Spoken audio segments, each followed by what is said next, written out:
নমস্কাৰ সকলোকে স্বাগতম জনাইছো আজিৰ ভিডিঅ'টিলৈ আজিৰ ভিডিঅ'টি জেনাৰেল নলেজৰ মোষ্ট ইম্পৰ্টেন্ট কেইবাটাও প্ৰশ্ন লৈ আহিছো যিসকলে ষ্টেট লেভেল বা চেন্ট্ৰেল লেভেল যিকোনো এক্সামৰ বাবে প্ৰিপাৰেচন চলাই আছে সেই পৰীক্ষাৰ্থীসকলে এই প্ৰশ্নসমূহ চাই তেওঁলোকৰ প্ৰিপাৰেচন কৰিব পাৰে গতিকে ভিডিঅ'টি আৰম্ভণিৰ পৰা শেষলৈকে চাব আহকচোন আমি প্ৰশ্নসমূহ এফালৰ পৰা আলোচনা কৰো প্ৰথম কোৱেশ্যনটি লৈছো Which of the following countries is not a member of the Association of Southeast Asian Nations? তলৰ কোনখন দেশ এছিয়ানৰ সদস্য নহয় ইয়াৰ অপচনসমূহ দিয়া আছে মৰিটিয়াছ ব্ৰুনেই দাৰুছালাম লাওছ আৰু ফিলিপাইনছ আৰু এই অপচনসমূহৰ কাৰ এনসাৰটি হৈছে অপচন এ মৰিটিয়াছ এছিয়ানৰ সদস্য ৰাষ্ট্ৰসমূহৰ ভিতৰত Thailand Vietnam Cambodia Singapore Laos Indonesia Myanmar Malaysia Brunei আৰু ফিলিপাইনছ আছে আৰু এই 10খন সদস্য ৰাষ্ট্ৰৰে এছিয়ান গঠিত হৈছে গতি অপচনসমূহৰ ভিতৰত যদি আমি চাও মৰিটিয়াছ হ'ব ইয়াৰ কাৰ এনসাৰ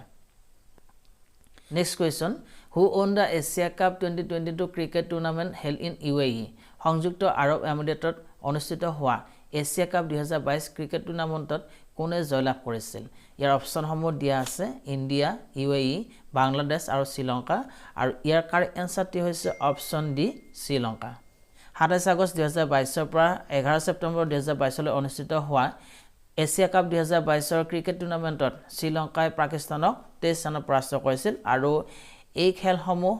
সংযুক্ত আৰব আমিৰাত অৰ্থাৎ UAE ত অনুষ্ঠিত কৰা হৈছিল next question Whose birthday is celebrated every year on 31st October as National Unity Day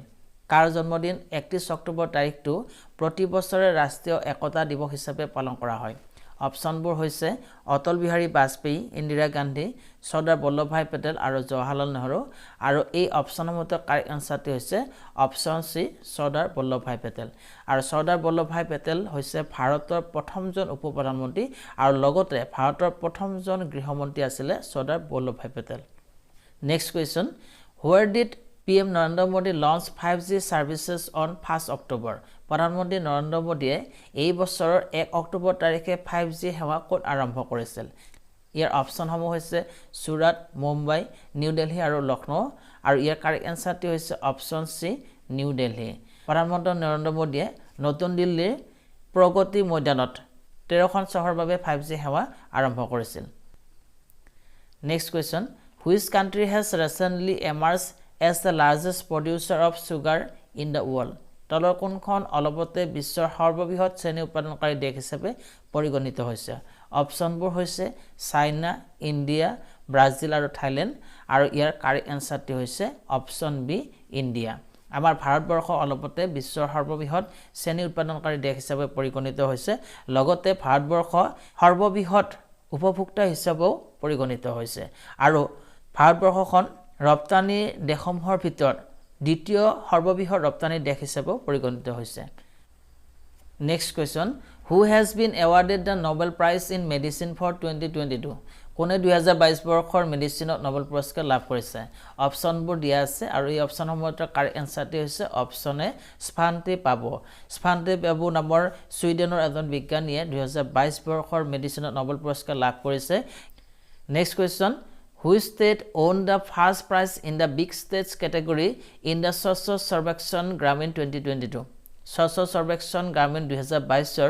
বৃহৎ ৰাজ্য বিভাগত কোনখন ৰাজ্যই প্ৰথম পুৰস্কাৰ লাভ কৰিছিল অপচনবোৰ হৈছে তেলেংগানা হাৰিয়ানা তামিলনাডু আৰু উত্তৰ প্ৰদেশ আৰু ইয়াৰ কাৰেক্ট এনসাৰটি হৈছে অপচন এ তেলেংগানা ৰাজ্যই 2022 বৰ্ষৰ স্বচ্ছ সৰ্বেক্ষণ গ্ৰামীণৰ বৃহৎ ৰাজ্য বিভাগত প্ৰথম পুৰস্কাৰ লাভ কৰিছে আৰু সেই ধৰণে দ্বিতীয় পুৰস্কাৰ লাভ কৰিছে হাৰিয়ানা ৰাজ্যই আৰু তৃতীয় পুৰস্কাৰ লাভ কৰিছে তামিলনাডু ৰাজ্যই next question When is National Postal Day celebrated in India every year ভাৰতত কেতিয়া ৰাষ্ট্ৰীয় ডাক দিৱস প্ৰতি বছৰে পালন কৰা হয় এই অপচনসমূহ দিয়া আছে আৰু ইয়াৰ কাৰেক্ট এনসাৰটি হৈছে অপচন সি 10 অক্টোবৰ সেই ধৰণে আপোনালোকে মনত ৰাখিব 9 অক্টোবৰত ৱৰ্ল্ড পোষ্টেল ডে সেলিব্ৰেচন কৰা হয় আৰু 10 অক্টোবৰত নেশ্যনেল পোষ্টেল ডে সেলিব্ৰেচন কৰা হয়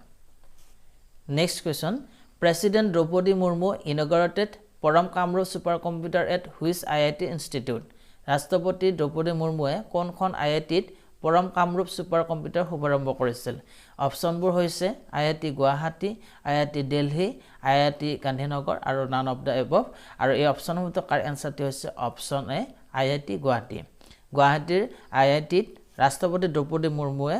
পৰম কামৰূপ ছুপাৰ কম্পিউটাৰ শুভাৰম্ভ কৰিছিল আৰু এই পৰম Kamrup super computer national super computer মিছনৰ এটা পাৰ্ট হিচাপত ডেভেলপ কৰা হৈছে next question who will became the 50th chief justice of India on 9 November 2022 9 November 2022 ত তলৰ কোনজন ভাৰতৰ 50 সংখ্যক মুখ্য ন্যায়াধীশ হিচাপে নিযুক্ত হ'ব অপচনবোৰ দিয়া আছে অৰবিন্দ কুমাৰ ডিবাই চন্দ্ৰ চুড সতীশ চন্দ্ৰ শৰ্মা আৰু ৰাজেশ বিন্দাল আৰু এই অপচনসমূহৰ কাৰেক্ট এনসাৰটি হৈছে অপচন বি ডিবাই চন্দ্ৰ চুড ভাৰতৰ বৰ্তমানৰ মুখ্য ন্যায়াধীশ উদয় উমেশ ললিতদেৱে 9 নৱেম্বৰ 2022 ত অৱসৰ গ্ৰহণ কৰিব আৰু সেই দিনাখনেই ডিবাই চন্দ্ৰ চুড ভাৰতৰ 50 সংখ্যক মুখ্য ন্যায়াধীশ হিচাপে নিযুক্ত হ'ব next question which among the following states is the largest producer of coffee in India ভাৰতৰ কোনখন ৰাজ্যই আটাইতকৈ বেছি কফি উৎপাদন কৰে অপচনবোৰ দিয়া আছে তামিলনাডু কৰ্ণাটক কেৰালা আৰু তেলেংগানা আৰু এই অপচনসমূহৰ কাৰেক্ট এনসাৰটি হৈছে অপচন বি কৰ্ণাটক কৰ্ণাটক হৈছে ভাৰতৰ আটাইতকৈ বেছি কফি উৎপাদন কৰা এখন ৰাজ্য আৰু এই কৰ্ণাটকৰ ৰাজধানী হৈছে বেংগালুৰু বৰ্তমানৰ ৰাজ্যপাল থাৱাৰচান্দ গেহলট আৰু বৰ্তমানৰ মুখ্যমন্ত্ৰী হৈছে বসৱৰাজ বমাই এইখিনি তথ্য মনত ৰাখিব নেক্সট কোৱেশ্চনটি লৈছো which country has the largest coastline তলৰ কোনখন দেশৰ আটাইতকৈ বেছি উপকূল ৰেখা আছে অপচনবোৰ হৈছে USA অষ্ট্ৰেলিয়া কানাডা আৰু ইণ্ডিয়া আৰু এই অপচনসমূহৰ কাৰেক্ট এনসাৰটি হৈছে অপচন সি কানাডা কানাডা দেশৰ আটাইতকৈ বেছি উপকূল ৰেখা আছে আৰু কানাডাৰ ৰাজধানী অটৱা বৰ্তমানৰ প্ৰধানমন্ত্ৰীজনৰ নাম হৈছে Justin Trudeau next question who is the political guru of Mahatma গান্ধীৰ ৰাজনৈতিক গুৰু কোন আছিল ইয়াৰ অপচনসমূহ দিয়া আছে গোপাল কৃষ্ণ গোখলে দয়ানন্দ সৰস্বতী ৰবীন্দ্ৰনাথ ঠাকুৰ আৰু নান অফ দ্য এবভ আৰু ইয়াৰ কাৰেক্ট এনসাৰটি হৈছে অপচন এ গোপাল কৃষ্ণ গোখলে আছিলে মহাত্মা গান্ধীৰ ৰাজনৈতিক গুৰু নেক্সট কোৱেশ্চনটি লৈছো Mahatma Gandhi return to India from south Africa on January 9 1915 How is that day commemorated each year in India? 1915 চনৰ 9 জানুৱাৰীত মহাত্মা গান্ধীয়ে দক্ষিণ আফ্ৰিকাৰ পৰা ভাৰতলৈ উভতিছিল আৰু সেই দিনটোক ভাৰতত এক বিশেষ দিৱস হিচাপত পালন কৰা হয় গতিকে সেই দিনটো ভাৰতত কি দিৱস হিচাপত পালন কৰা হয় ইয়াৰ অপচনসমূহ দিয়া আছে ঘৰ ৱাপচি দিৱস প্ৰবাসী ভাৰতীয় দিৱস স্বদেশী দিৱস আৰু অহিংসা দিৱস আৰু ইয়াৰ কাৰেক্ট এনসাৰটি হৈছে অপচন বি প্ৰবাসী ভাৰতীয় দিৱস মহাত্মা গান্ধীয়ে 1915 চনৰ 9 জানুৱাৰীত আফ্ৰিকাৰ পৰা ভাৰতলৈ উভতাৰ দিনটোক প্ৰবাসী ভাৰতীয় দিৱস হিচাপে পালন কৰি অহা হৈছে নেক্সট কোৱেশ্চনটি লৈছো which planet is known as the dusty planet কোনটো গ্ৰহক ধূলিময় গ্ৰহ বুলি জনা যায় অপচনসমূহ দিয়া আছে মাৰ্চ জুপিটাৰ সেটাৰ্ণ আৰু আৰ্থ আৰু এই অপচনসমূহৰ কাৰেক্ট এনসাৰটি হৈছে অপচন এ মাৰ্চ গ্ৰহ অৰ্থাৎ মংগল গ্ৰহ ধূলিময় গ্ৰহ বুলি কোৱা হয় সেই ধৰণে মনত ৰাখিব সৌৰজগতৰ আটাইতকৈ ডাঙৰ গ্ৰহটো হৈছে বৃহস্পতি গ্ৰহ আৰু সৌৰজগতৰ সূৰ্যৰ আটাইতকৈ ওচৰৰ গ্ৰহটো হৈছে বুধ গ্ৰহ next question the layer just above the photosphere in the sun's atmosphere is called সূৰ্যৰ পাৰিপাৰ্শ্বিকত ফটোস্ফিয়াৰৰ ওপৰস্তৰটো কি বুলি কোৱা হয় অপচনবোৰ দিয়া আছে ক্ৰমস্ফিয়াৰ কৰ'না সোলাৰ ফ্লেয়াৰ প্লাজমা আৰু এই অপচনসমূহৰ কাৰেক্ট এনসাৰটি হৈছে অপচন এ ক্ৰমস্ফিয়াৰ সেই ধৰণে মনত ৰাখিব ক্ৰমস্ফিয়াৰৰ ওপৰত অৰ্থাৎ সূৰ্যৰ পাৰিপাৰ্শ্বিকৰ আটাইতকৈ বহিমণ্ডল থকা স্তৰটো হৈছে কৰ'না স্তৰ এই ধৰণৰ কোৱেশ্চনটো আহিব পাৰে যে সূৰ্যৰ আটাইতকৈ বহিস্তৰ থকা স্তৰটো কি হয় তেতিয়া তাৰ উত্তৰটো কৰ'না স্তৰ হ'ব আৰু সূৰ্যৰ পাৰিপাৰ্শ্বিকত ফটোস্ফিয়াৰৰ ওপৰৰ স্তৰটো কি বুলি কোৱা হয় এই ধৰণৰ প্ৰশ্ন আহিলে ইয়াৰ উত্তৰটো হ'ব chromosphere next question Tamraparni river is located in which of the following states কিছুদিন আগতে নিউজত আহিছিলে থমৰাবৰণী নদীৰ কথা আৰু এই থমৰাবৰণী নদীৰ তলৰ কোনখন ৰাজ্যত অৱস্থিত এইটো আমাক কুৱেশ্যন সুধিছে অপচনসমূহ দিয়া আছে কেৰেলা অন্ধ্ৰপ্ৰদেশ তামিলনাডু উৰিষ্যা আৰু ইয়াৰ কাৰেক্ট এনসাৰটি হৈছে অপচন সি তামিলনাডু থমৰাবৰণী নদীখন তামিলনাডু ৰাজ্যত অৱস্থিত আৰু তামিলনাডু ৰাজ্যৰ ৰাজধানী হৈছে চেন্নাই আৰু বৰ্তমানৰ মুখ্যমন্ত্ৰী হৈছে MK ষ্টেলিন ৰাজ্যপাল RN ৰবি নেক্সট কুৱেশ্যনটি লৈছো Which is the largest electricity generating country in the world? বিশ্বৰ আটাইতকৈ বেছি শক্তি উৎপাদন কৰা দেশ কোনখন অপচনসমূহ হৈছে ইণ্ডিয়া USA চাইনা আৰু জাপান আৰু ইয়াৰ কাৰেক্ট এনসাৰটি হৈছে অপচন সি চাইনা চীন দেশ হৈছে বিশ্বৰ আটাইতকৈ বেছি শক্তি উৎপাদন কৰা দেশ আৰু এই চীন দেশে হৈছে বিশ্বৰ আটাইতকৈ জনবহুল দেশ যাৰ ৰাজধানী হৈছে বেইজিং আৰু চীনৰ আটাইতকৈ জনবহুল চহৰখন হৈছে চাংঘাই নেক্সট কোৱেশ্চনটি লৈছো which state is known as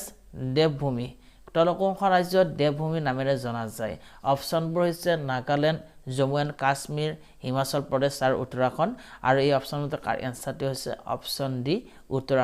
উত্তৰাখণ্ডক দেৱভূমি নামেৰেও জনা যায়